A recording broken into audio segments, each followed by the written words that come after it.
Wani kaayeffatee biraan ga'u jechaadha. Ammani waa'ee karoora zimbul daayirektiin deemaa jira. Biyya ambaa kana keessas daayirektii man jiraachaa jira jechuudha.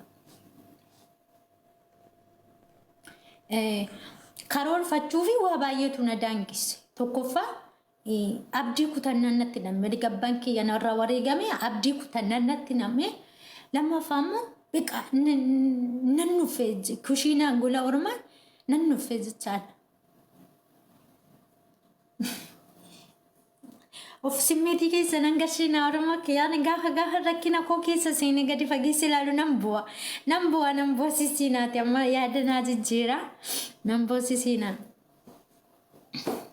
Maaliif kushiinaan biyya ormaan ulfaatti beektu amma nyaata tokko warraa bor nyaattan akkam sinitti tola boris amma otoo boris shiroo nyaattanii galgalas ganamas shiroo walittaan sidanii otoo shiroo nyaattanii dasisiniin jaa otoo hangajjaa tokko ji'a lama ji'a sadii walmattaan sidanii nyaata tokko nyaattanii sinitti tola ani immoo waggaa 12 guutu shinti beetii miicaan ture beekaa nan nuffee beektuu na salacha beekaa sila kanafi wanti agame boof malee oromoo kiyyaani boo'ichina titolee miti namatti dhaga'ama jireenyi goloorumaa kana baay'ee namatti dhaga'ama.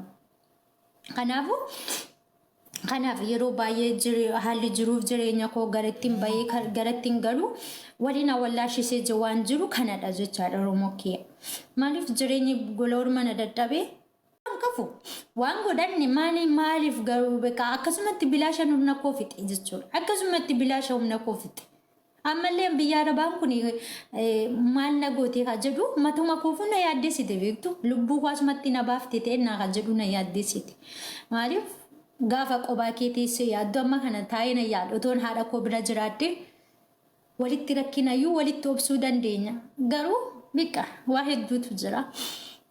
Mami rabbi beekaa dhawaa hunduma isaa keessatti oromoo kiyya qaalii guddaa galatooma ulfaadhaan waan jehuun qabu dhugaan isin irratti boof miti garuu simmeetii keessa gaafan galu natti dhaga'ama baay'ee natti dhaga'ama.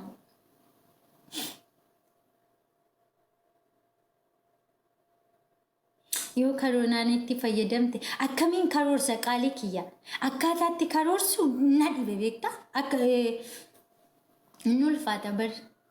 Osoo rakkina kiyya bakka kiyya buutanii ilaaltanii sinitti ulfaata dhugaa dubbatuuf qophaa keessa waan karoorsitan hin qabdani. Yoo waa bukkee si bukkee bijjiraate malee waa karoorsuu hin dandeessu qophaa keeti. Mukti tokko hin aarti moo hin bobaatii jedhe Oromoon. Ani qofaa kiyyatti waan hin godhu na beektu baay'ee ulfaata.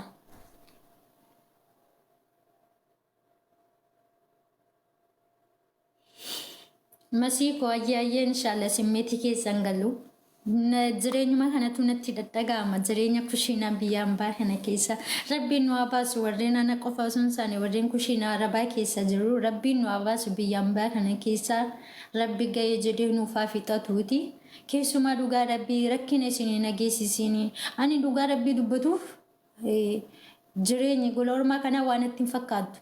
Maatii kofi yaaddaas taa'ee maaltu ta'a laata amma bilbila gaafanaa bilbilamu keessumaa bilbilli daayireektii kun gaafanaa bilbilamu kiiloo tokkoon qannasa bilbila sana hangan kaasutti kiiloo tokko qannasa maaltu natti mamatee namaan naan jiru ta'e rakkoo akkamiitu dhufa kan jedhu beekaa nan hibbadha waan hin ta'a beektu otoo maatii keessa wajjin jiraattanii beekaa wajjiniin waan rakkattanii ije keessa wal ilaaltanii ani dhugaa rabbii otoo hamma kana kanatti dhaga'u otoo biyya keenya keessa nagaan jiraattetti ta'een otoo abbaa koo bukkee taa'ee du'a abbaa koo otoo argee yookaan immoo abbaa koo wajjin guyyaa lama sadii beekaa bashannana gaarii faana deemee abbaa kiyya wajjin kolfee xabadhee jiraadheera ta'ee desna ji'a ture beektu garuu nageenya hin jirtu biyya keenya keessa.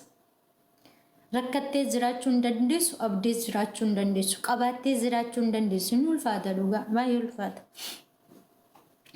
Sila kanaaf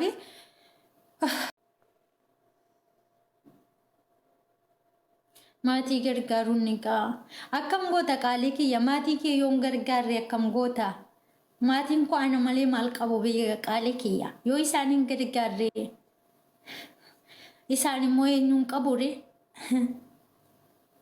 Maatiin yoo ati maaliif maatii gargaaru yoo abdi yoo maatiin kee of gahaa ta'anii yoo jireenya gaarii jiraachaa jiru